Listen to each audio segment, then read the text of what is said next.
Em uma vila abandonada, eu ouvi um grito vindo da estrada no meio da madrugada.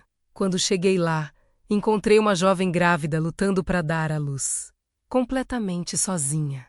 Mas o nascimento daquela criança revelou um segredo antigo dessa vila. E se essa história apareceu para você? Talvez seja porque ela precisa ser ouvida. Então se inscreve no canal e venha ouvir esse conto. Tem noite que não termina quando o sol nasce. Essa eu sei de cor. Meu nome é Helena. Tenho 63 anos. Cabelo branco que nem me dou mais ao trabalho de prender.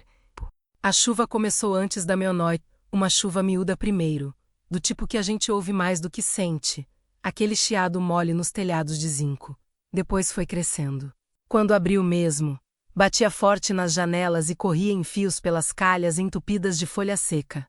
Eu gosto de chuva. Sempre gostei. Argemiro não gostava. Dizia que chuva de noite era coisa de mau agouro.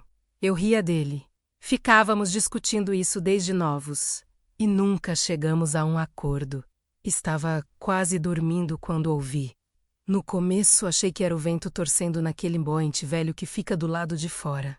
Uma árvore que resiste aqui desde antes de eu nascer. E que de vez em quando geme de um jeito que arrepia. Fechei os olhos de novo. Aí veio outra vez. Diferente. Sentei na cama. O coração já tinha entendido antes da cabeça o que era aquilo. Não era o vento. Não era a árvore. Não era o barulho comum de uma vila abandonada se acomodando na própria ruína. Era um grito. Um grito de gente. Me levantei mais rápido do que meu corpo de 63 anos costuma me deixar. Peguei a lanterna na mesa de cabeceira menos uma coisa velha, pesada, de metal, que o Argemiro usava quando ia à roça de noite e que eu nunca joguei fora. Enfiei os pés no chinelo e fui até a porta. A chuva batia de lado. O frio entrou na minha camisola de uma vez e eu fiquei parada um segundo na soleira. A lanterna apontada para a estrada de terra que estava virando um rio de lama vermelha. Tem alguém aí? Chamei, com uma voz que saiu mais fraca do que eu queria. O grito veio de novo, mais perto. Ou eu estava escutando melhor. Saí, a lama grudou no meu chinelo de imediato. A chuva ensopou meu cabelo em segundos. A lanterna abria um cone amarelado na escuridão e eu fui caminhando pela estrada, o coração acelerado, as mãos tremendo um pouco. Do frio, me dizia, mas sabia que não era só do frio. Encontrei ela a uns 200 metros de casa. Caí da beira da estrada, do lado de uma cerca de arame enferrujado que um dia fechou o pasto da família Marcelino. Jovem, não devia ter nem 25 anos. Cabelo escuro colado no rosto encharcado, uma barriga enorme que a chuva não tentava esconder.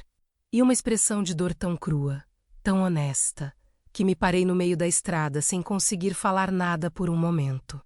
Me ajuda menos, ela disse, com uma voz que era quase nada. Tô sentindo que não aguento mais. Me aproximei. Ajoelhei na lama sem pensar duas vezes, o joelho doendo, a chuva batendo nas nossas costas. Eu sou Helena. Moro aqui perto. Você está em trabalho de parto. Minha filha. Ela fechou os olhos e fez aquela expressão de quem está sendo revirado por dentro. Eu sei, disse ela. Eu sei. Não era para ser assim. Levei quase 10 minutos para trazer ela até minha casa. Ela conseguia andar, mas com dificuldade. Tinha contração a cada pouco tempo, e quando vinha ela curvava. Segurava meu braço com uma força que não parecia caber naquele corpo exausto. E ficava assim, respirando fundo, até passar. Coloquei ela na cama onde eu mesma dormia. Pus água para ferver. Peguei toalhas, lençóis, as coisas que guardei a vida inteira sem saber para quê. Nunca tinha feito um parto, mas tinha visto 2. Um da minha comadre Zelinda, há muitos anos, numa noite que o médico não chegou a tempo, e um de uma bezerra, que não conta, mas que na prática ensina a coisa mais importante, que a vida quer sair, e que às vezes tudo que ela precisa é de alguém que não entre em pânico. Tentei não entrar em pânico. A jovem se chamava Mirella. Foi o que ela me disse entre uma contração e outra. Enquanto eu tentava deixar o ambiente o mais limpo possível e rezava baixinho para Nossa Senhora da Conceição, que, sendo padroeira da vila, tinha obrigação de me ouvir. A chuva não parou. aumentou. Durante aquelas horas, a casa inteira parecia pulsar com o barulho da água no telhado, o rangido da janela que o vento tentava abrir e a respiração sofrida de Mirella. Eu falava com ela o tempo todo, mais para me acalmar do que para acalmar ela, e ela respondia quando conseguia, com aquela voz pequena e cansada. Quando o bebê nasceu, o galo lá de fora ainda não tinha cantado. Foi um menino, pequeno, vermelho, com uma voz que não tinha nada de pequena. Quando ele chorou pela primeira vez, preenchi a casa inteira menos e eu juro que preenchi algum outro lugar também. Algum vão que eu nem sabia que estava vazio dentro de mim. Chorei também. Não me envergonho. Embrulhei o menino no lençol mais macio que tinha. Coloquei ele no colo de Mirella. Ela olhou para a criança com aquele olhar que só mãe tem, menos cansado e absoluto ao mesmo tempo. Um olhar que não precisa de palavras porque já disse tudo. Obrigada menos, ela disse. Não precisa agradecer. Respondi. Precisa descansar. Foi quando eu fui buscar uma manta no baú do quarto que vi a bolsa dela. Uma bolsa de couro surrada, que ela carregava quando a encontrei. Tinha caído ali no canto. Eu ia só jogar para um lado, mas caiu aberta. E alguma coisa rolou pelo chão de madeira e foi para perto do meu pé. Peguei sem pensar. Um medalhão. Oval, de metal escurecido pelo tempo, com uma corrente fina.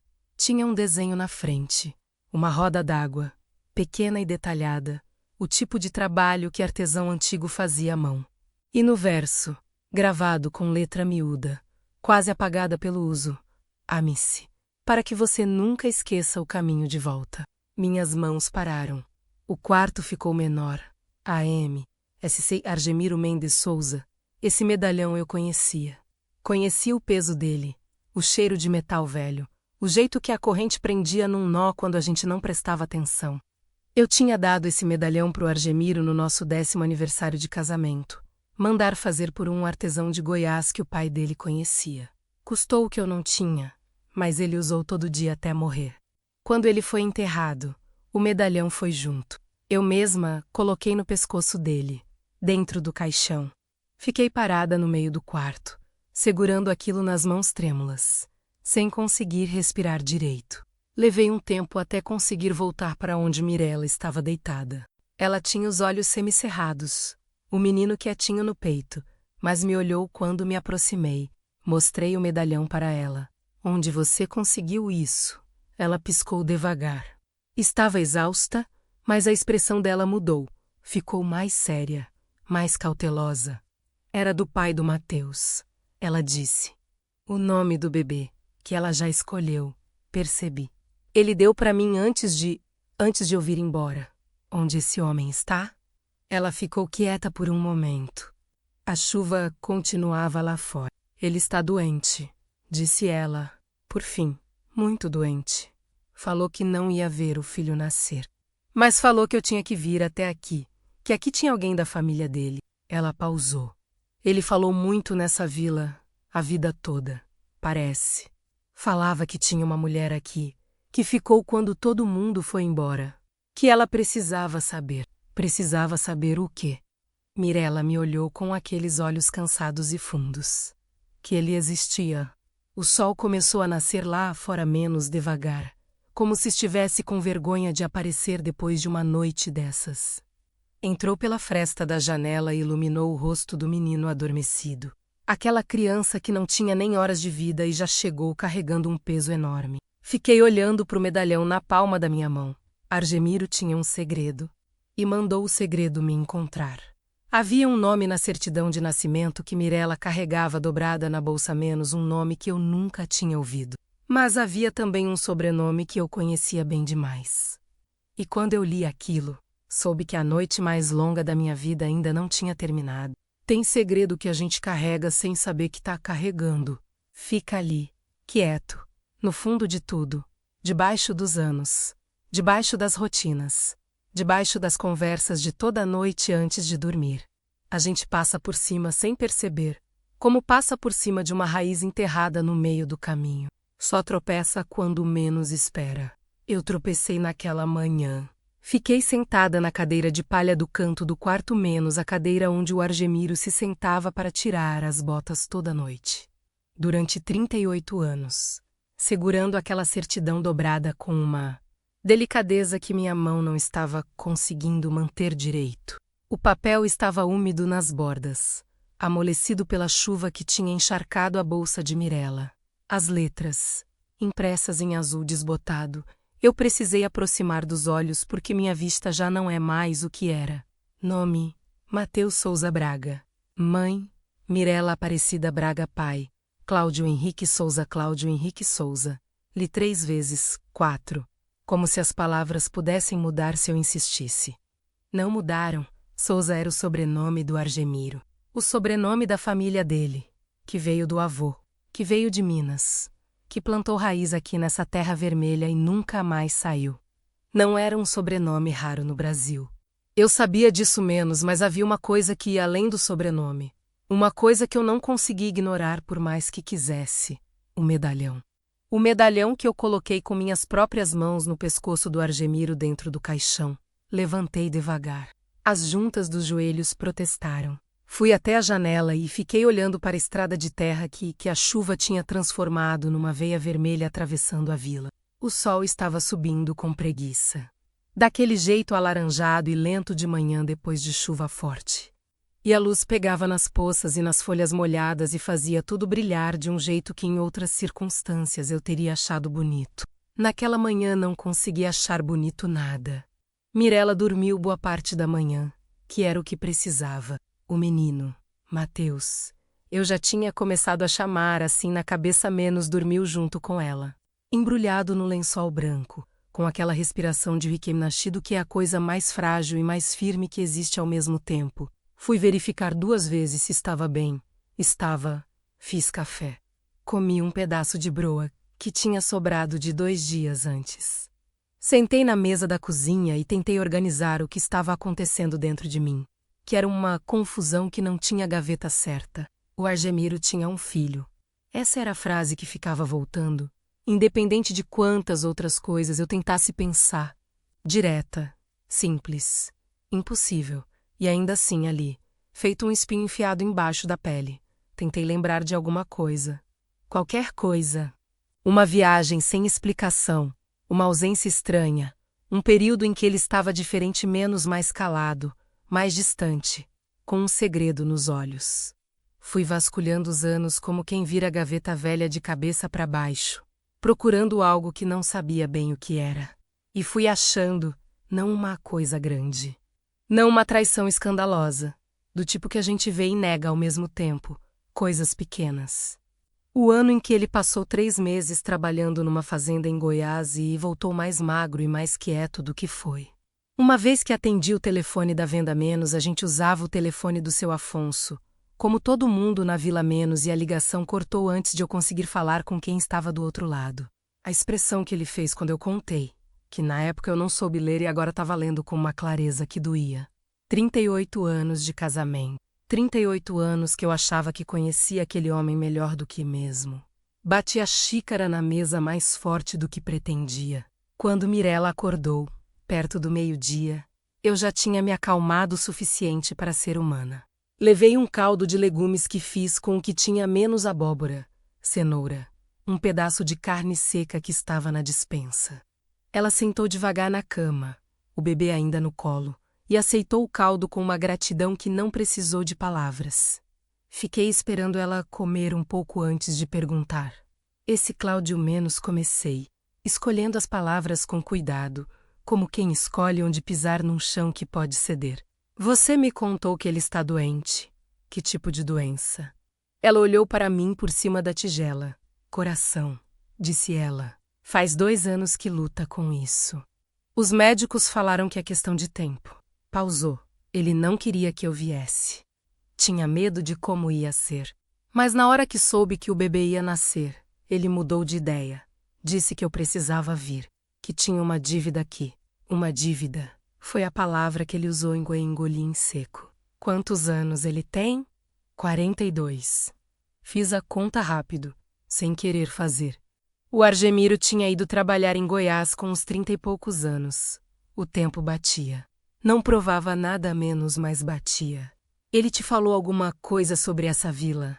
Sobre alguém específico aqui? Mirella abaixou a tigela devagar. Me olhou com uma expressão que misturava cansaço com alguma coisa mais delicada, menos uma espécie de cuidado. Ele falou de uma mulher, não falou o nome. Chamava de a senhora da vila. Disse que ela ficou quando todo mundo foi embora, porque não conseguia deixar o marido para trás. Ela fez uma pausa curta e falou que o marido dela nunca soube que Cláudio existia, que era um segredo que ele carregou sozinho. A cozinha ficou quieta, do lado de fora. O vento movia as folhas do flamboyante. Algum pássaro cantou longe, e o som chegou pequeno e sem pressa pela janela aberta. Ele sabia o nome do marido dela. Perguntei, com uma voz que consegui manter firme. Não sei como. Mirella pensou. Argemiro, disse ela. Esse nome eu lembro porque é diferente. Saí de casa depois disso. Precisava do ar. Precisava da estrada. Precisava de alguma coisa que não fosse aquele quarto com aquela criança e aquela jovem e aquele peso todo que de repente tinha pousado nos meus ombros sem pedir licença. Andei pela vila como andava todo dia, menos devagar, com as mãos nos bolsos do avental, os olhos passando pelas casas que eu conhecia de cor. A casa dos Marcelino com a varanda afundando. A casa dos Figueiredo com o telhado cedendo no meio. A venda do seu Afonso. A porta fechada com um cadeado enferrujado que ninguém mais tinha chave. A igrejinha lá no fim, com a cruz resistindo no alto. Parei em frente à escola. Um cômodo só, paredes de adobe. A porta aberta para a entrada de qualquer vento. Dentro ainda tinha 2 carteiras de madeira que ninguém levou quando foram embora. Uma estava virada de lado, com uma perna quebrada. A outra estava no lugar, como se esperasse um aluno que nunca mais ia chegar. Me sentei na soleira da porta. A tarde estava esquentando, aquele calor seco de setembro que resseca o lábio e faz a garganta pedir água. Tirei o medalhão do bolso do avental. Tinha ficado com ele desde a madrugada, sem saber direito por quê, e fiquei olhando. A ama-me-esse, para que você nunca esqueça o caminho de volta. Eu tinha escolhido essa frase. Eu fui até o artesão, me sentei na frente dele e disse: quero que grave isso. Achei que era uma coisa bonita para dizer ao marido, um lembrete de que o lar sempre estaria aqui, que eu sempre estaria aqui. E alguém usou esse lembrete para encontrar um filho que o Argemiro nunca reconheceu. Fechei o medalhão na mão. Apertei até a borda marcar a palma. Não chorei. Já tinha passado da hora do choro, ou então ele ainda não tinha chegado. Um desses. Fiquei apenas sentada ali, olhando as sombras das casas vazias se alongarem no chão de terra vermelha, ouvindo o silêncio que Cerro Manso aprendeu a guardar. Foi o Roque que apareceu. Não esperava ver ninguém. Nunca esperava, porque nunca tinha ninguém. Mas o Roque Dornelas aparecia vez em quando na Vila Menos, um homem de uns 70 anos. Que morava numa chácara a uns 6 quilômetros dali e vez em quando vinha até aqui buscar umas tábuas de madeira que ainda havia em algumas casas abandonadas. A gente não tinha intimidade, mas nos conhecíamos desde crianças. Ele chegou de bicicleta, chiando no selim, e freou quando me viu. Helena acenou com a cabeça. Que foi? Tá parecendo que viram seu gato. Não tenho gato, Roque, pois então está pior ainda. Desceu da bicicleta, prendeu num mourão de cerca. Teve visita ontem? Vi marcas de passo na estrada. Hesitei. Teve uma moça. Ficou mal na estrada. Tive que ajudar. Ele franziu a testa com aquele jeito de homem velho que já viu coisa demais para se espantar fácil. Que moça anda sozinha por aqui de madrugada? É o que eu estou tentando entender. Ficou um momento me olhando. O Roque tinha aquele tipo de silêncio que não é vazio. É cheio de coisa que ele decidiu não falar. Conheci homens assim a vida toda, no interior. Falam pouco e quando falam é porque precisam. Helena menos, disse ele, devagar. Você sabe que eu conheci o Argemiro desde menino, né? Algo mudou no ar. Não sei explicar de outro jeito. Sei, respondi, com cuidado. Ele olhou pro horizonte, coçou a nuca. Tem coisa que o homem carrega que a mulher dele nunca fica sabendo. Não porque ela não merece saber. Parou, mas porque ele não tem coragem. Meu coração bateu uma vez. Forte. Roque, Não sou eu que tenho que contar, ele disse, me olhando de volta. Mas acho que já está sendo contado. Voltou para a bicicleta, montou. Cuida de você, Helena. E foi embora pela estrada de terra, sumindo devagar entre a poeira que o vento levantava. Voltei para casa com um medalhão na mão e uma certeza que ainda doía demais para ter nome. Mirella estava acordada, sentada na cama, amamentando o Mateus com aquela concentração quieta de mãe nova. Me olhou quando entrei. Eu olhei para ela. E naquele olhar passou uma coisa que nenhuma das duas precisou colocar em palavras, ainda menos uma espécie de reconhecimento. Como duas pessoas que chegaram ao mesmo lugar por caminhos completamente diferentes. Me sentei na cadeira de palha do canto. Mirella menos disse, devagar. Você tem como entrar em contato com o Cláudio? Ela franziu a testa levemente. Tem um número de telefone, mas aqui não pega sinal. Eu sei. Pausei. Roque tem rádio na chácara dele. É o único jeito daqui. Amanhã cedo posso te levar até lá, se você já estiver em condição de andar um pouco. Por quê? O que você quer falar com ele? Olhei para o medalhão que ainda estava na minha mão. Depois olhei para o rostinho do Mateus. Pequeno, tranquilo, completamente alheio ao tamanho do que estava acontecendo ao redor dele. Quero perguntar, disse, com uma voz que saiu mais cansada do que brava. Mais triste do que dura menos se ele é filho do Argemiro. Mirella me olhou por um longo momento. E se for?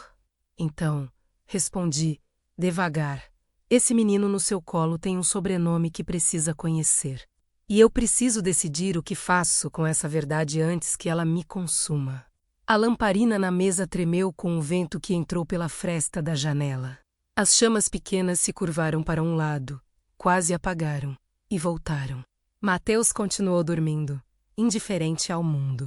Naquela noite, enquanto Mirella dormia e a vila voltava ao seu silêncio de sempre, levantei e fui até o baú no fundo do quarto, o baú onde guardei as coisas do Argemiro depois que ele foi. E ali, debaixo das camisas dobradas e dos documentos velhos, encontrei um envelope que eu nunca tinha visto, lacrado, com meu nome escrito na frente com a letra torta e reconhecível do meu marido. E embaixo do meu nome, em letras menores. Uma instrução que me gelou por dentro. Abrir quando chegar quem tem que chegar. Tem carta que a gente não tá pronta para ler. Fiquei segurando aquele envelope por um tempo que não sei medir. Pode ter sido 5 minutos. Pode ter sido mais. A lamparina na mesa do quarto jogava uma luz amarela e trêmula nas paredes. E minha sombra ficava se movendo no reboco descascado como se fosse outra pessoa menos, alguém que eu não reconhecia direito. O baú cheirava a cedro e naftalina e tempo. Cheiro de coisa guardada com cuidado, de coisa que alguém não queria que o mundo tocasse. Abri esse baú centenas de vezes depois que o Argemiro foi, para pegar um documento, para ver uma fotografia, para sentir aquela presença que as roupas ainda guardavam por mais que os anos passassem. Nunca vi esse envelope, ou nunca quis ver. Essa dúvida também doeu. O envelope era de papel pardo, daquele grosso que farmácia antiga usava. Meu nome estava escrito com a caneta esferográfica azul que o Argemiro usava para tudo, para assinar documento, para anotar conta, para escrever o nome dele nas ferramentas para ninguém pegar achando que era de ninguém. Uma letra grande, inclinada para a direita, com o H do Helena mais alto que as outras letras. Jeito que ele sempre fazia. Abrir quando chegar quem tem que chegar. Ele sabia. Isso foi a primeira coisa que entrou na minha cabeça e ficou. Ele sabia que alguém ia chegar. Preparou isso. Deixou aqui, escondido debaixo das camisas. Esperando. Esperando por uma noite de chuva, por uma jovem caída na estrada, por um bebê que nasceu no fim do mundo. O Argemiro planejou isso com uma calma que eu nunca tive. Sentei na beira da cama, com um envelope no colo. Do outro quarto vinha o silêncio morno de Mirella e do Mateus dormindo. Lá fora, a vila fazia seus barulhos de sempre. O vento, a madeira velha cedendo, algum galho batendo numa parede. Sons que aprendi a não notar, que viraram parte do silêncio. Passei o dedo pelo envelope lacrado. Respirei fundo, abri. A carta tinha 3 páginas. 3 folhas de caderno escolar, arrancadas com cuidado, a margem cor-de-rosa do lado esquerdo. Letra menor que no envelope. Ele escrevia pequeno quando tinha muito a dizer, como se tentasse caber tudo sem desperdiçar espaço. Comecei a ler. Helena, se você está lendo isso, é porque chegou quem eu esperava que chegasse. E se chegou, então você já sabe mais do que eu tive coragem de te dizer em vida. Me perdoa por isso. Me perdoa pela ordem errada das coisas. Você merecia saber antes. Merecia ouvir de mim, com minha voz. Olhando no seu rosto, não tive coragem. Sou fraco nisso, sempre fui. E você sabe melhor que ninguém. Parei, respirei, continuei. Em 1987 eu fui trabalhar na fazenda do Hermínio, em Goiás. Você se lembra? Fiquei 3 meses. Você ficou aqui, cuidando da casa, esperando como sempre esperou, sem reclamar. Porque você nunca reclamou de nada na vida e isso às vezes me pesava mais do que se você tivesse reclamado. Lá eu conheci uma mulher. Não vou te dar nome porque acho que não é justo com ela. E não é justo com você. O que aconteceu entre a gente foi uma coisa que eu não soube evitar e não soube terminar direito. Quando voltei pra você, jurei pra mim mesmo que ia ser diferente. E fui, nunca mais saí assim. Nunca mais deixei entrar outra coisa entre mim e você. Mas ela estava grávida quando eu fui embora. Eu não sabia. Juro que não sabia na hora. Soube 2 anos depois, quando ela me mandou uma carta menos endereçada à venda do seu Afonso, porque ela não tinha outro endereço meu. O seu Afonso me entregou sem fazer pergunta. Era esse tipo de homem. Parei de novo. O seu Afonso, claro, o seu Afonso que ficava na venda até meia-noite e que nunca falou demais sobre nada. Que morreu 10 anos atrás sem deixar nenhum segredo de ninguém para trás. Ou assim eu pensava. A criança se chamava Cláudio. Ela me mandou uma foto junto com a carta. Um menino de 2 anos, de olho escuro, com uma testa que é igualzinha à minha, Helena. E eu vi isso na foto e fiquei sentado na beirada da cama durante não sei quanto tempo sem conseguir me mexer. Respondi a carta. Mandamos dinheiro algumas vezes. Quando tinha. Não fui lá. Não tive coragem de ir, e parte de mim sabia que se eu fosse, ia acontecer alguma coisa que eu não saberia consertar. Ia me partir de um jeito que não voltava. Então fiquei aqui. Com você, que é onde eu sempre quis estar. Helena, você precisa acreditar nisso.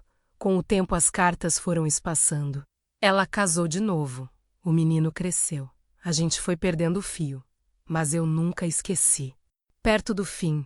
Você sabe quando a gente sente que tá perto do fim. Mesmo que o médico não fale menos, comecei a pensar nele de novo.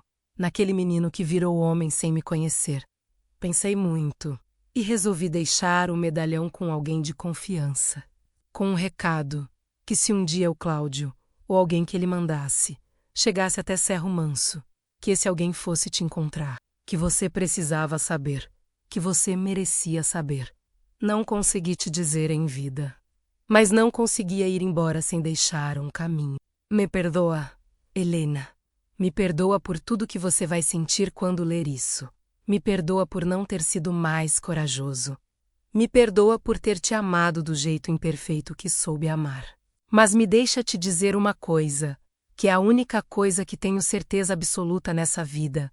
Os melhores anos de mim foram os que passei do seu lado. Todo o resto foi erro e distância. Você foi o meu caminho de volta.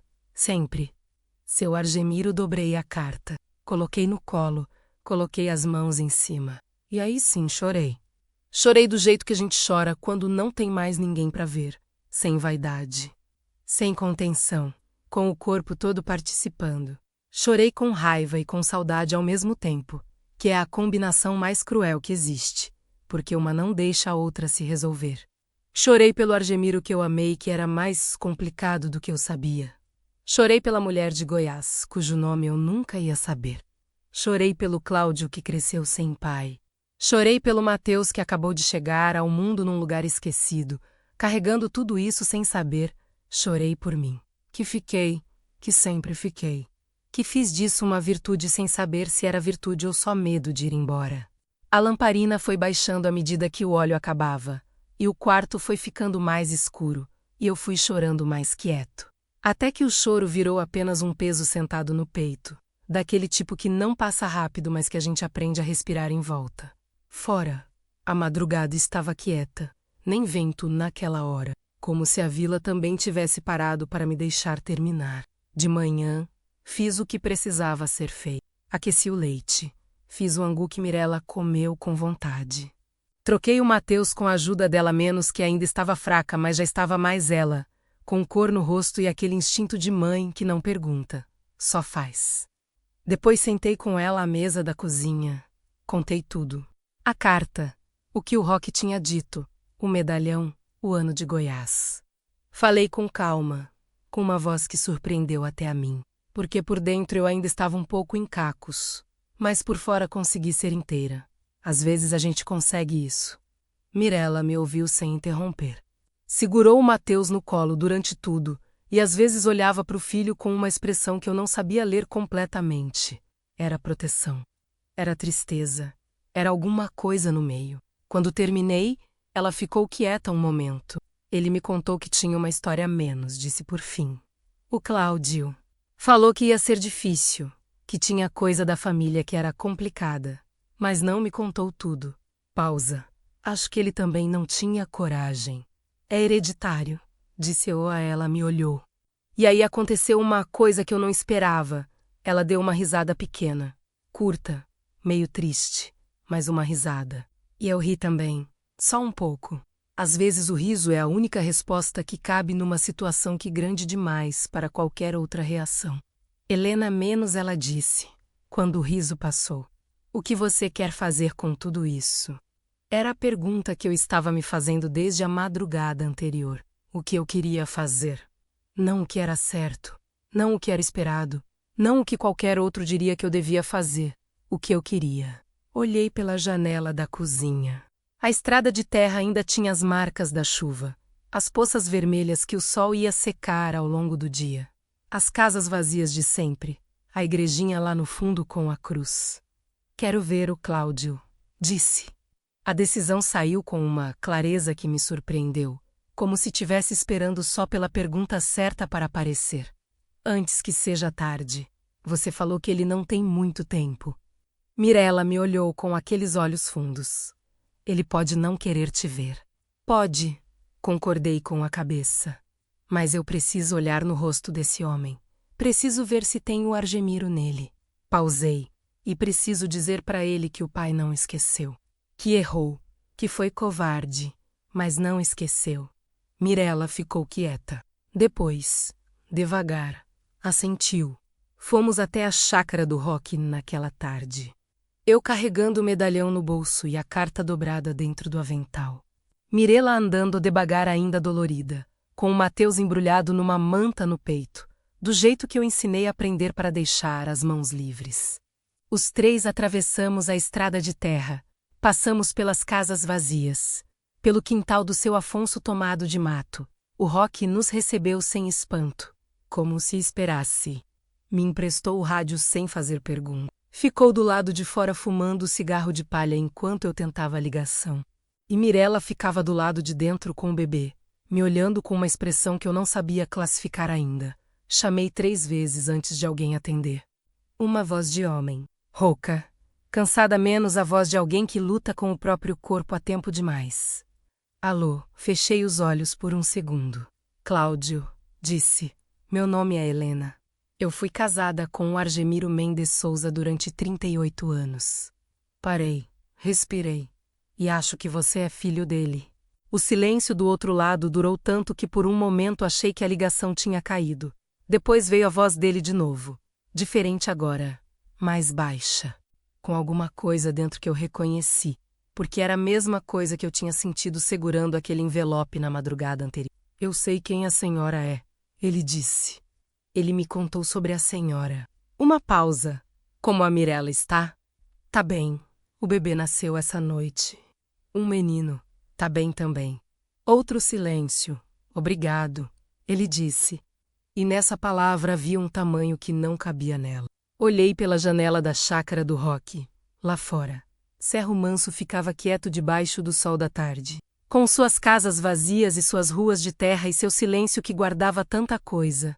Cláudio, disse, com cuidado, você consegue vir até aqui? Ele ficou quieto por um tempo longo demais. E quando respondeu, disse uma coisa que eu não esperava menos, uma coisa que fez o chão sob os meus pés parecer menos firme do que era um segundo antes. Disse que já estava a caminho, que tinha saído de casa 2 dias antes, que estava a menos de 50 quilômetros dali, que o pai havia lhe dito, anos atrás, que quando chegasse a hora, era para Cerro Manso que ele devia ir. E que a hora tinha chegado. Continuam 9:25 ou que o vento não leva capítulo 4 menos o filho que o vento trouxe 50 quilômetros.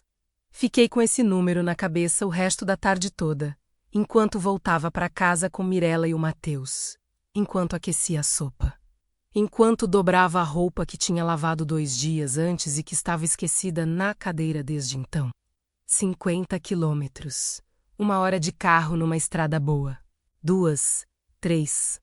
Numa estrada como as que chegam até Cerro Manso, de terra, de cascalho, de buraco e de paciência, ele estava perto. Havia 2 dias estava perto, e eu não sabia. Tentei não pensar demais no que isso significava menos nessa ideia de que as coisas se movem por baixo da superfície do mundo, seguindo um roteiro que a gente não escreveu e não leu, chegando na hora que tem que chegar, independente de estarmos prontos ou não. Tentei não pensar porque quando eu pensava, um calafrio subia pelas costas que não era de frio. Setembro em Cerro Manso é quente. Sempre foi.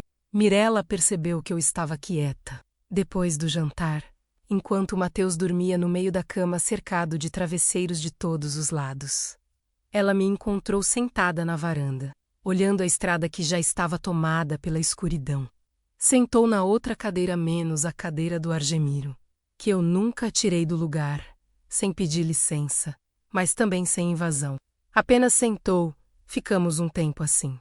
O grilo cantava lá longe, e o mato alto dos terrenos abandonados balançava com o vento que tinha voltado depois da calmaria do dia. Você está com medo? Ela perguntou. Pensei antes de responder. Não o tipo de pensar que adia a resposta menos o tipo que realmente quer achar a palavra certa. Não sei se é medo. Disse. É mais uma coisa sem nome ainda. Pausei. Minha vida inteira faz sentido de um jeito. Cada coisa no lugar que eu achei que estava. 38 anos, assim. Olhei para as minhas mãos, que descansavam no colo. E agora, de repente, tem uma peça que eu não sabia que existia.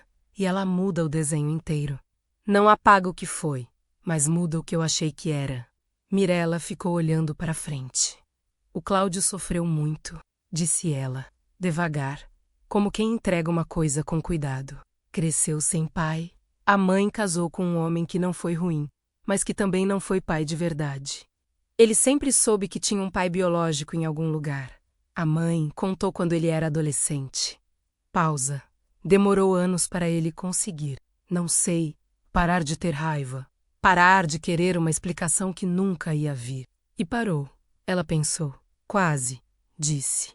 Acho que nunca para de verdade. Mas ele chegou num lugar onde consegue conviver com isso. Virou para me olhar. Ele não vem para cobrar nada da senhora, Helena. Ele vem por quê? Acho que ele quer ver o lugar onde o pai viveu. Quer ter alguma coisa real, sabe? Não só uma foto, não só um nome. Alguma coisa de verdade. Engoli em seco. E ele vai encontrar, disse. A voz saiu firme, o que me surpreendeu. Pode não ser o que ele esperava, mas vai ser verdade. Ele chegou no dia seguinte, perto do meio da manhã. Eu estava no quintal, colhendo as últimas espigas de milho que ainda tinham sobrado no canteiro, quando ouvi o barulho de um motor na estrada. Um barulho tosco, esforçado, de carro que está fazendo mais do que pode. Apareceu devagar na curva menos um Gol branco, velho, com a lataria amassada no lado do passageiro e um para-choque preso com arame. Parou em frente à minha casa. Fiquei parada no quintal, com as espigas na mão, o coração fazendo um barulho que eu ouvia por dentro. A porta do carro abriu devagar. O homem que desceu era magro, mais magro do que devia, daquele jeito que a doença faz menos, que não é a magreza de quem sempre foi assim. É a magreza de quem foi sendo consumido por dentro aos poucos e o corpo foi ficando para trás. Tinha cabelo escuro com branco nas têmporas. Apesar dos 40 e poucos anos. Andou com cuidado até o portão, como quem precisa medir as forças antes de cada passo, mais a testa. A testa era do Argemiro, alta, um pouco larga, com aquela linha horizontal que aparecia no meio quando a pessoa pensava ou prestava atenção em algo. Eu tinha olhado para essa testa por 38 anos. Conhecia de cor, minha mão apertou as espigas sem perceber. Ele me viu no quintal, parou. Ficou me olhando com uma expressão que eu não sei descrever bem. Não era exatamente timidez. Não era exatamente medo. Era uma coisa mais funda, mais antiga. Era o rosto de alguém que passou a vida inteira chegando num lugar e nunca encontrando a porta. A senhora Helena perguntou. A voz rouca do rádio, mas mais presente agora. Mais real, sou, disse. E você é Cláudio? Não foi pergunta. Ele entendeu. Assentiu devagar. Ficamos nos olhando por um momento que durou mais do que os segundos que tinha. O vento passou entre nós. Levantou um pouco de poeira vermelha da estrada. Moveu as folhas do flampelar do lado. Pode entrar, disse. Por fim. Tô fazendo café. Sentamos à mesa da cozinha menos eu, ele e Mirella, que apareceu com o Mateus no colo quando ouviu a voz do Cláudio. A cena que aconteceu entre os dois eu não vou descrever porque não é minha. Pertenece a eles. Mas fiquei ali, cuidando do café, fingindo que arrumava alguma coisa na pia. E o que chegou até mim foram sons. O choro dela, baixinho, e o silêncio dele que era mais pesado que qualquer palavra. E depois o barulho do Mateus que acordou e começou a reclamar. E o jeito que o Cláudio disse meu filho pela primeira vez, em voz tão baixa que quase não ouvi. Quando me virei com as xícaras, ele estava segurando o bebê, com as mãos trêmulas, com aquele jeito de homem que nunca segurou uma criança antes e tem medo de errar. O Mateus olhou para ele com aqueles olhos de recém-nascido que ainda não focam direito em nada. E o Cláudio olhou de volta com uma expressão que era ao mesmo tempo a coisa mais feliz e mais dolorida que eu já vi num rosto humano. Coloquei o café na mesa e sentei. Depois de um tempo, quando Mirella levou o bebê para o quarto para trocar, eu e o Cláudio ficamos a sós. Ele colocou as mãos em volta da xícara, olhou para o café. Eu ensaiou o que ia dizer. Falou, por fim. A viagem inteira, 2 dias. Ensaiou, levantou os olhos. Esqueceu tudo quando cheguei. Não precisa de ensaio, disse. Não sou palco. Ele deu um sorriso pequeno, cansado, mas verdadeiro. Eu trouxe uma coisa a menos, disse. Meteu a mão no bolso da camisa e tirou uma fotografia. Colocou na mesa, virada para mim. Peguei. Era uma foto antiga, revelada em papel que já estava amarelando nas bordas. Um homem jovem, de uns 30 anos, de pé na frente de uma cerca de arame, com o chapéu na mão e aquele sorriso que o sol do sertão provoca nas pessoas. Entrecerrado, um pouco na diagonal, como quem está olhando para longe e achou graça em alguma coisa que o horizonte disse. Era o Argemiro. Mais jovem do que eu conheci, mas era ele. O queixo, o jeito de segurar o chapéu, a postura levemente inclinada para a frente que ele tinha quando estava relaxado. Era ele sem dúvida. Minha mãe guardou, disse o Cláudio. Ela não falava muito sobre ele, mas guardou a foto. Fiquei olhando por um tempo. Depois coloquei na mesa com cuidado, virada para ele. Pode ficar com ela menos, disse. Ele me olhou. Não, empurrou de volta para mim. A senhora tem mais direito do que eu. Você tem o mesmo direito, disse, firme, mas sem dureza. E você vai precisar mais do que eu. Para mostrar para o Mateus um dia. Ele olhou para a foto. Depois para mim. Assentiu. Foi no fim da tarde que aconteceu o momento que eu não estava esperando. Tínhamos andado pela vila menos eu mostrando para ele os lugares que o Argemiro conheceu. Os lugares onde cresceu, onde trabalhou, onde era gente. A venda do seu Afonso, a escola de adobe. A praça com o coreto que estava de pé ainda, milagrosamente, embora a madeira estivesse toda comida pelo tempo. Ele andava devagar, parando em cada lugar, olhando com aquela tensão de quem está tentando guardar tudo. Às vezes fechava os olhos por um segundo, como se estivesse tentando sentir alguma coisa que não sabia nomear. Quando chegamos na igrejinha, ele parou no portão. Ele está aqui? Perguntou. Tá? Indiquei o pequeno cemitério nos fundos. Quer ir? Ele ficou quieto por um momento. O vento balançou as folhas de uma mangueira velha que crescia no canto do muro. Quero, disse. Mas hesitou. Pela primeira vez, vi uma rachadura na calma contida que ele tinha mantido o dia todo. A senhora pode ir junto? Posso. Fomos. O cemitério de Cerro Manso tem umas 40 sepulturas. Famílias inteiras de gente que viveu e morreu nessa terra, com cruzeiros de ferro enferrujado e lápides de cimento que o tempo foi apagando. A de Argemiro eu mantinha limpa, que era a única que eu conseguia manter. Uma lápide simples, com o nome e as datas, e uma frase que eu escolhi: aqui descansa quem amou esta terra. O Cláudio parou em frente a ela. Ficou parado por um tempo longo. Não chorou, ou pelo menos não deixei ver se chorou. Porque dei um passo para trás e olhei para o outro lado, para os campos que começavam depois do muro do cemitério, tomados de capim alto e silêncio. Quando me virei, ele estava com a mão espalmada sobre a lápide. Aquela testa do Argemiro franzida, os olhos fechados, a respiração um pouco mais funda que o normal. Fiquei quieta. Depois ele abriu os olhos e me olhou. Ele era bom? Perguntou diretamente, sem rodeio. A pergunta de alguém que precisou de muitos anos para conseguir fazê-la. Pensei na carta, no medalhão, nos 3 meses de Goiás, nas manhãs de 38 anos, no cheiro do café que ele fazia antes de mim, no jeito que ele consertava as coisas da casa sem precisar ser pedido, no último inverno que ficou doente e mesmo assim levantava para buscar lenha para não me deixar com frio. Era humano, disse, por fim. Que é a coisa mais complicada que existe para se ser. O Cláudio ficou olhando para mim. Isso é resposta? Perguntou, com um sorriso que tinha mágoa e aceitação misturados. É a mais honesta que tenho. Ele assentiu devagar, tirou a mão da lápide. Ficou olhando para o nome do pai por mais um momento. Depois disse, em voz baixa, quase para si mesmo, tudo bem, tá tudo bem.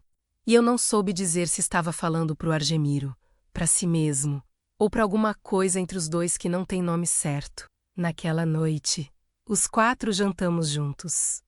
Eu, o Cláudio, a Mirella e o Mateus no colo de um ou de outro o tempo todo. Fiz o que tinha menos arroz, feijão, carne de sol que eu guardava para ocasião especial, farinha de mandioca e uma abóbora refogada com uma mesa simples. Como sempre foi a mesa dessa casa, mas estava cheia. Faz quanto tempo que essa mesa não estava cheia? A conversa foi crescendo devagar, do jeito das conversas que importam menos sem pressa, sem performance, com silêncios que não precisavam ser preenchidos.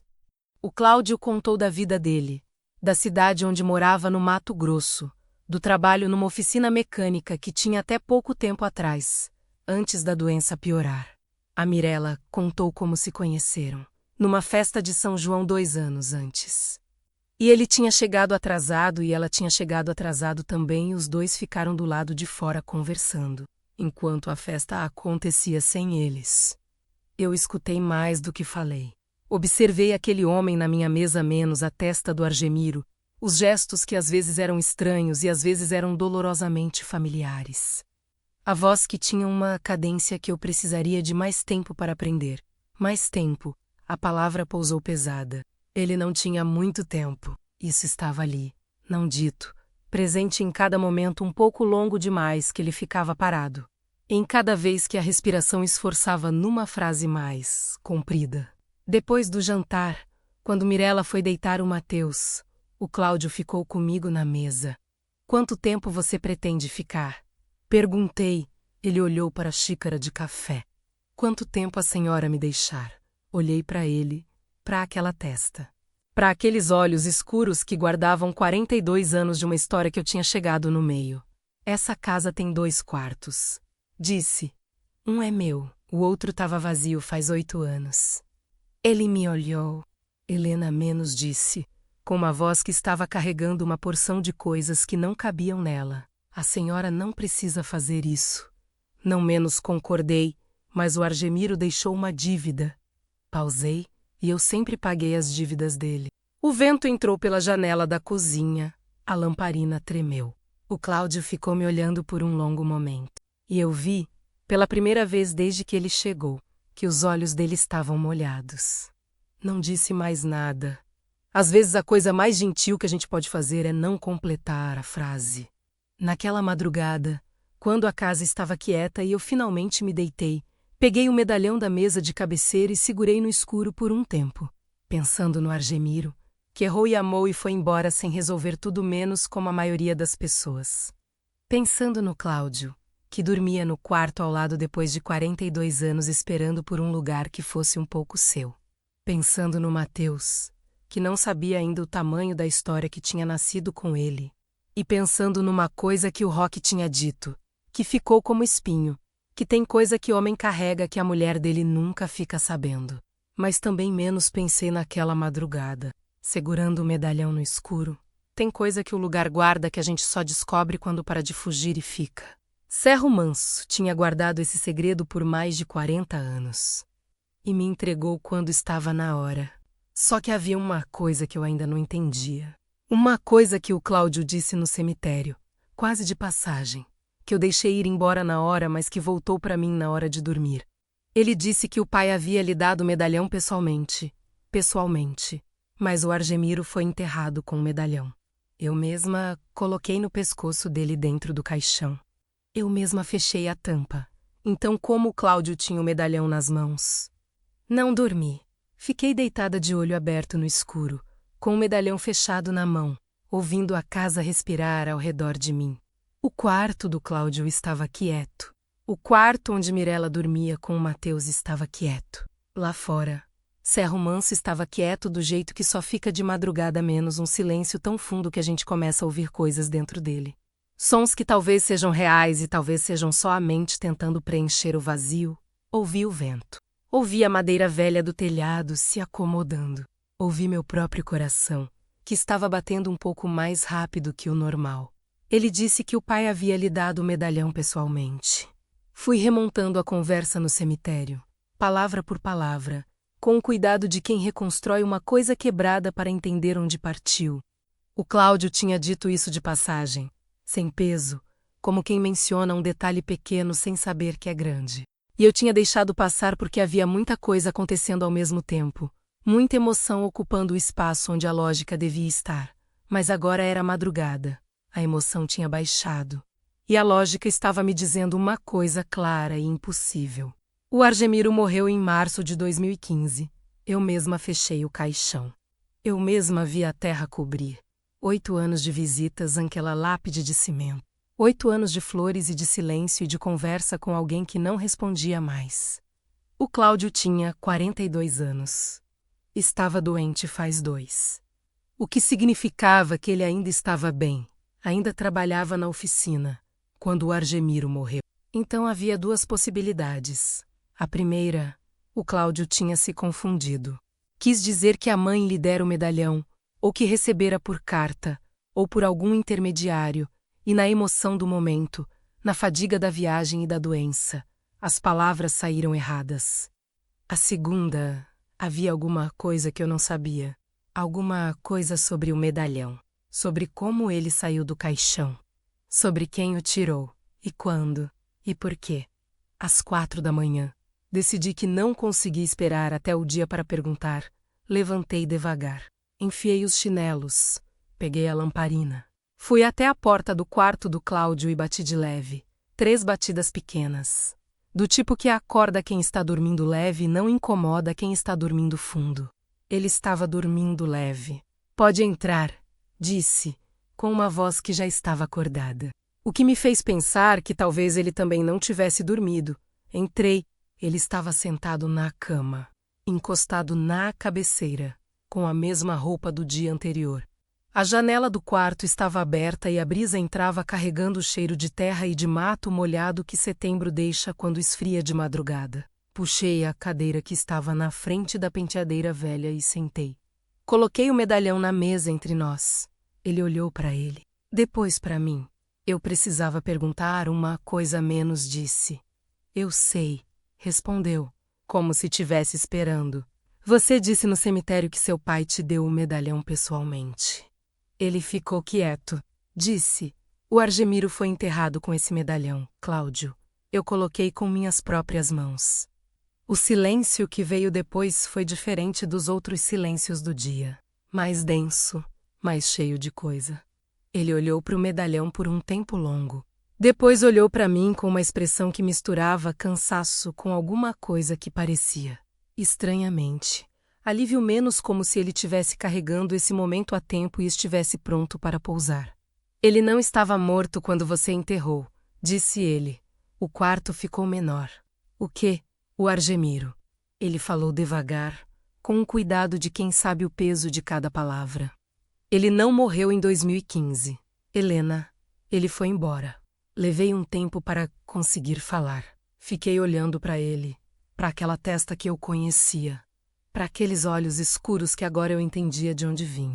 E tentei organizar o que estava sentindo menos, mas era impossível organizar porque era muita coisa ao mesmo tempo. Em camadas, cada uma embaixo da outra. Explica menos, disse. Por fim, a voz saiu seca. Não era raiva ainda. Era só o esforço de continuar inteira. O Cláudio respirou fundo. Ele me procurou, disse. Em 2014. Apareceu na oficina onde eu trabalhava, no Mato Grosso, sem avisar. Eu nunca tinha visto o rosto dele, só a foto que minha mãe guardava. Mas eu soube quem era antes de ele falar. Pausa. É o espelho, né? A gente vê e sabe. Fechei os olhos por um segundo, abri. Continua. Ele estava doente de verdade. O coração, igual a mim agora. Uma ironia que ele não comentou, mas que pousou pesada entre nós. Falou que tinha pouco tempo, que queria me ver antes de ir. Ficou 3 dias no Mato Grosso. A gente conversou muito. Ele parou, olhou para o medalhão. Foi a primeira vez na vida que eu tive pai, mesmo que por 3 dias. Me levantei. Não conseguia ficar sentada. Fui até a janela. Olhei para a escuridão lá fora, menos as formas escuras das casas vazias. O vulto do flamboy, o céu sem lua mas cheio de estrelas. Daquele jeito que só aparece quando não tem luz nenhuma humana disputando. E a morte, disse, sem me virar, o caixão. O enterro. O que foi aquilo? Ele pediu, disse o Cláudio. Pediu para eu te deixar ter esse luto. Disse que não tinha coragem de te enfrentar, depois de tudo. Que você merecia mais do que ele conseguia dar. Uma pausa. E que se você soubesse que ele estava vivo, ia querer resolver, ia querer consertar. E ele não queria te prender a uma coisa que não tinha mais conserto. Então ele fingiu morrer. O médico era amigo antigo. O caixão estava fechado por isso. Ele falou com um peso que não era defesa. Era só o peso de quem conta uma coisa que sabe que machuca. Helena, eu não concordei.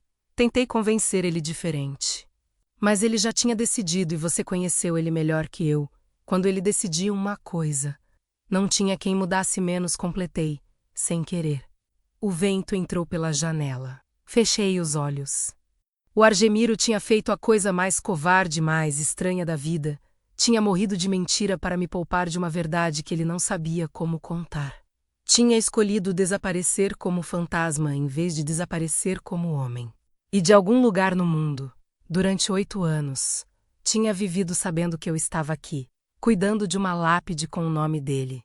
Não consegui decidir, naquele momento, se era a coisa mais cruel ou a mais torta de se fazer por amor. Talvez as duas. Talvez não houvesse diferença. Onde ele está agora? Perguntei, ainda de costas. O silêncio que veio foi diferente dos outros. Morreu de verdade, disse o Cláudio, no ano passado. Em outubro, eu estava com ele. Uma pausa curta, mas funda. O coração cedeu de vez. Morreu em paz, Helena. Isso eu posso te garantir. Me virei, olhei para ele. Esse filho que chegou carregando um segredo que ele nem sabia o tamanho antes de chegar. Esse homem com a testa do Argemiro e a doença que o Argemiro também teve e aquele olhar de quem aprendeu cedo que a vida é mais complicada do que a gente gostaria. Ele deixou alguma coisa. Perguntei, algum recado, alguma coisa para mim. O Cláudio meteu a mão no bolso da calça. Tirou um papel dobrado em 4, colocou na mesa, do lado do medalhão. Pediu que eu entregasse pessoalmente, disse ele. Pediu que eu esperasse o momento certo. Olhei para o papel. Não peguei ainda. Por que você esperou até agora para me contar tudo isso? Perguntei. Você chegou ontem. Ele me olhou com uma expressão que era honesta até doer. Precisava te conhecer primeiro, disse. Precisava ver que tipo de pessoa você era antes de te entregar uma coisa dessas. Pausa. Ele me descreveu você, mas descrição não é pessoa. Eu precisava ver com meus próprios olhos. E o que você viu? Ele ficou quieto um momento. Vi alguém que ficou, disse, por fim. Quando todo mundo foi embora, você ficou. Olhou para o medalhão. Ele sabia que você ia ficar. Conhecia você. Peguei o papel. A letra era menor que a da carta do baú. Mais trêmula também menos a letra de um homem que já estava indo embora quando escreveu: Helena, se você está lendo isso, então o Cláudio chegou até você. O que significa que ele é bravo do jeito que eu nunca fui.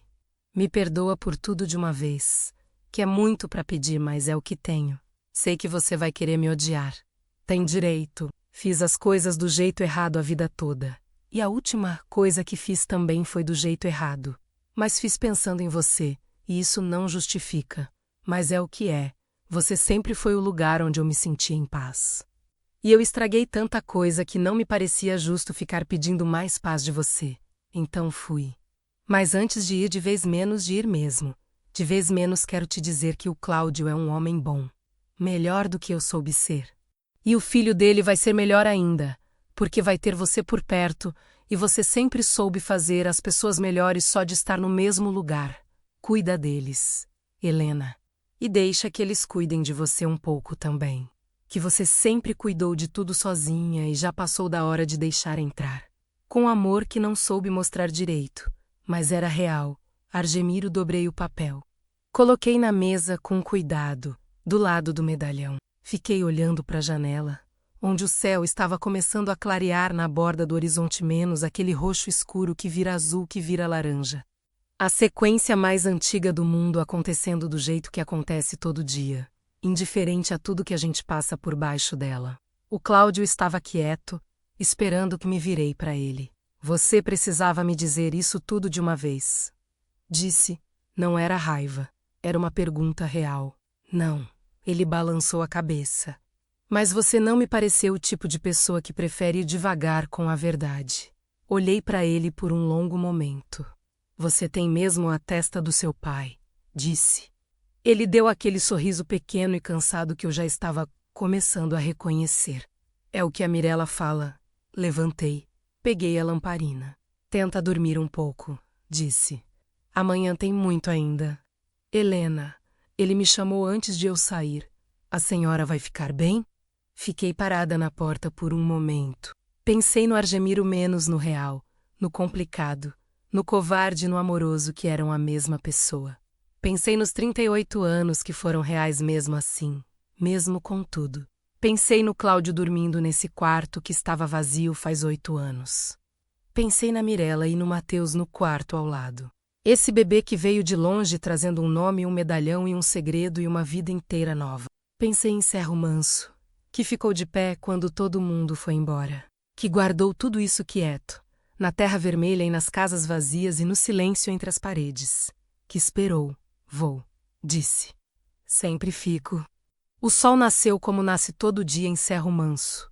Devagar, com uma luz que primeiro é quase rosa, depois dourada, depois branca e firme. Tomando conta das casas vazias e das ruas de terra e do mato alto que cresceu onde antes tinha jardim. Fiz café para 4. Mirella apareceu com o Mateus, que estava acordado e olhando para o mundo com aquela expressão séria de riquinho, que parece estar avaliando se vai gostar ou não. O Cláudio apareceu em seguida, com a mesma roupa de sempre, o cabelo molhado de quando lavou o rosto. Sentamos à mesa, não falamos sobre a madrugada. Não ainda, havia tempo. O Cláudio tomou o café olhando pela janela para a estrada de terra, com aquela tensão de quem está guardando um lugar na memória. Mirella partilhou o pão com manteiga que eu tinha feito, e o Mateus ficou passando de colo em colo como se já soubesse que tinha muitas mãos para escolher. Em algum momento, o Cláudio estendeu o braço e pegou o medalhão que eu tinha deixado na mesa. Olhou por um momento, depois me olhou. Esse medalhão é seu, disse. Não, respondi. Era do Argemiro. E agora é do Mateus. Pausei. Guarda para dar a ele quando for hora. Cláudio ficou me olhando com aquela expressão que eu ainda estava aprendendo a ler menos, aquela mistura de coisa que é muita e que não tem palavra boa o suficiente. Por que você faz isso? Perguntou, com uma voz baixa.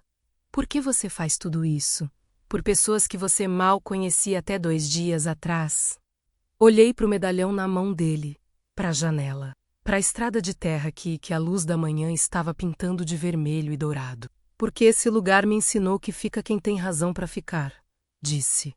E de repente tenho mais razão do que tinha. O Cláudio ficou 3 semanas. Não foi fácil. Não vou mentir e dizer que foi. Teve dias em que o peso do que eu sabia me sentava no peito e não me deixava respirar bem.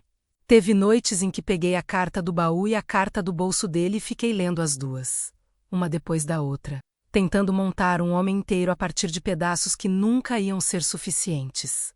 Tive raiva, tive saudade, às vezes as duas ao mesmo tempo, que é impossível e acontece mesmo assim. Mas também teve manhãs em que o Cláudio sentava na varanda com o café e ficava olhando a vila acordar. Que a vila não acorda mais, mas o mato acorda, os pássaros acordam. A luz acorda menos e eu ficava olhando para ele pensando que o Argemiro tinha deixado alguma coisa real no mundo, mesmo sem querer, mesmo sem coragem, mesmo errando do começo ao fim. Tinha deixado esse homem. E esse homem tinha trazido esse menino. E esse menino estava dormindo na minha casa com aquela respiração de quem não sabe ainda o tamanho do mundo. E isso era suficiente para fazer o dia ter sentido. Na manhã em que foram embora, o Cláudio ficou parado no portão por um tempo antes de entrar no carro. Olhou para a estrada, para as casas, para o Flamand. Por que você não vai embora daqui? Perguntou aí. Não era crítica, era curiosidade de verdade. A vila está acabando. Em algum momento vai ser só você. Olhei para ele. Alguém tem que ficar, disse. Para quando aparecer quem precisa aparecer? Ele ficou me olhando. E se ninguém mais aparecer? Então foi uma boa vida do mesmo jeito. Ele sacudiu a cabeça levemente, com aquele sorriso. Me abraçou. Foi o primeiro abraço. E foi daqueles abraços de quem não tem muito costume, mas está tentando. O tipo que aperta mais do que sabe, que carrega mais do que quer mostrar. Segurei de volta. A Mirella me abraçou depois, com o Mateus entre a gente. E eu fiquei com o rosto pertinho do rosto dele por um momento e olhei para aqueles olhos escuros que ainda não sabiam quem eram. Mas tinham tempo. Entraram no carro. O Gol branco pegou na 3ª tentativa, com aquela toceada de motor velho que ecoa diferente quando a rua está vazia. Foram pela estrada de terra. Devagar no começo por causa dos buracos. Depois sumindo na curva onde o mato cresce dos 2 lados e fecha como uma porta. Fiquei no portão até o barulho do motor sumir. Depois fiquei mais um pouco, só com o vento. Voltei para dentro. A mesa ainda tinha as xícaras do café da manhã. O quarto deles ainda cheirava a bebê, menos aquele cheiro limpo e morno que eu não vou saber descrever melhor do que isso. O quarto do Cláudio tinha a cama feita com um cuidado que me surpreendeu, lençol esticado, travesseiro no lugar, como quem foi embora mas quis deixar a casa arrumada. Em cima da cama tinha um bilhete. Uma folha de caderno dobrada em 2, com meu nome na frente. Abri. Helena. Vou voltar. Com a Mirella e o Mateus. Quando ele tiver um pouco maior e a estrada estiver boa. Enquanto isso, cuida do Flamboy. Cláudio. Dobrei o bilhete. Coloquei no bolso do avental. Fui até a janela do quarto que era dele agora, pelo menos na memória. E olhei para o Flamboy lá fora, menos aquela árvore velha que estava aqui antes de mim e que provavelmente vai estar aqui depois. Que viu essa vila cheia e viu esvaziar e ficou de pé mesmo assim, com aquelas flores vermelhas que aparecem todo ano como se não soubessem que o mundo ao redor foi embora. Cuida do Flamboy. Ri sozinha. Um riso pequeno, quieto, do tipo que não precisa de plateia. À tarde fui até o cemitério. Não era dia de ir, eu tinha dia certo. Sempre fui às quintas, mas aquele não era uma quinta normal. Sentei na grama seca na frente da lápide. Tirei o medalhão do bolso. Tinha ficado comigo, no fim das contas. Até que o Mateus tivesse mãos para segurá-lo. Segurei no colo, Fiquei olhando para o nome. Argemiro Mendes Souza. Você fez tudo errado, disse, em voz alta. Porque aprendi que falar em voz alta é diferente de falar por dentro, e às vezes a gente precisa que a palavra ocupe o ar para ser real. Fez do jeito mais complicado possível, do jeito mais covarde possível. E me deixou aqui 8 anos rezando para uma lápide que nem precisava de reza. O vento passou entre as cruzes de ferro. Mas o menino é lindo, disse. E o Cláudio tem sua testa. Pausei. E eu estou bem. Que é provavelmente o que você mais queria saber. Fiquei quieta por um momento. Não te perdoo ainda menos, disse. Por fim, com honestidade. Mas vou chegar lá. Você me conhece. Levantei, sacudi a grama da saia.